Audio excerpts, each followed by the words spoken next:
आज हमने आपके लिए एक क्वेश्चन चूज किया है एक्सरसाइज 6.2 का question number 3. The figure is like this.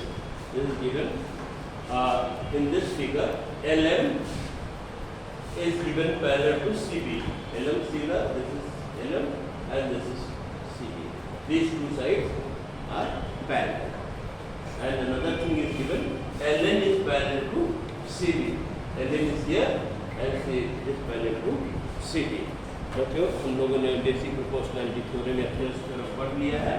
और थेल्स थ्योरम के अनुसार अगर किसी भी ट्रायंगल में एक लाइन किसी भी साइड के पैरेलल जाती है तो इन साइड्स का जो रेशियो है वो बराबर होता है.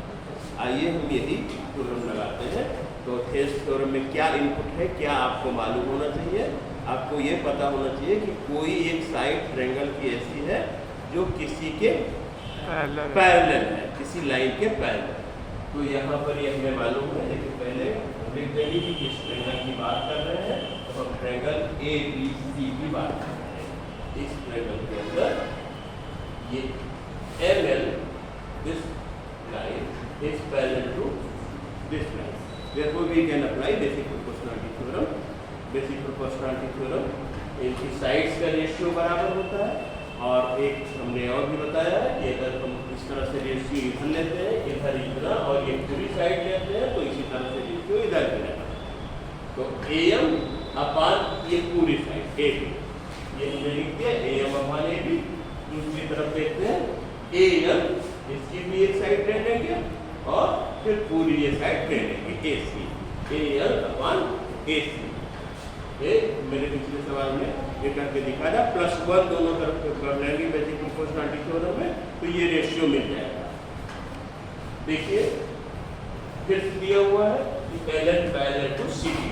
तो दोनों बातें हमको लिखनी होगी कि ये पैरेलल है तभी ये बेसिक प्रोपोर्शनैलिटी थ्योरम लग पाएगी. तो सबसे पहले हमको लिखना होगा कि ये इसके पैरेलल है. आपको गिवन लिखना है और ट्रायंगल को भी इंडिकेट करना है. ACB इन ट्रायंगल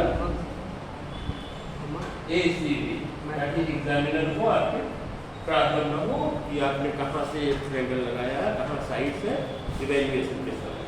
तो LN पैरेलल टू CB. देखिए LN का ये है और ये CB लाइन पैरेलल है. इस पर हम फिर बेसिक प्रोपोर्शनैलिटी थ्योरम लगाएंगे. तो AN upon AC, AN upon AC ये लिखा हुआ है और AN अपान NB. ये दो इक्वेशन आपको मिल गए बच्चों. इन दोनों इक्वेशन को जरा ध्यान से देखिए. उसमें एक चीज कॉमन है. AN अपान LC इधर भी है, AN अपान LC इधर भी है. और हम जानते हैं कि किसी भी ऐसी साइड इसका एक साइड अगर इसके बराबर है, AN अपान LC इसके बराबर है और AN अपान LC इसके भी बराबर है तो ये दोनों आपस में बराबर होंगे. From the equation 1 and 2 we got this. So in this way we can prove it very easily. और ये क्वेश्चन छोटा है, बेसिक प्रोपोर्शनैलिटी थ्योरम के साथ लग करके 4 मार्क्स में आ सकता है. बेसिक प्रोपोर्शनैलिटी थ्योरम के साथ में एक छोटा क्वेश्चन और लगा होता है तो उसकी वैल्यू ज़्यादा हो जाती है. और बोर्ड में लिखते समय भी आप ध्यान रखेंगे ऐसी थ्योरम के साथ लिखा होता है. फिर थोड़ी सी जगह छुट्टी होती है और इस तरह के सवाल दिए होते हैं तो बच्चे कंफ्यूज होते हैं या आप लोग कंफ्यूज हो जाते हैं कि ये ऊपर वाला सवाल है और नीचे वाला छूट जाता है. तो इसको ध्यान रखें. जब बड़े क्वेश्चन होते हैं तो उनमें कभी कभी 2 पार्ट होते हैं. तो इसको ध्यान में रख करके आप इसको बोर्ड में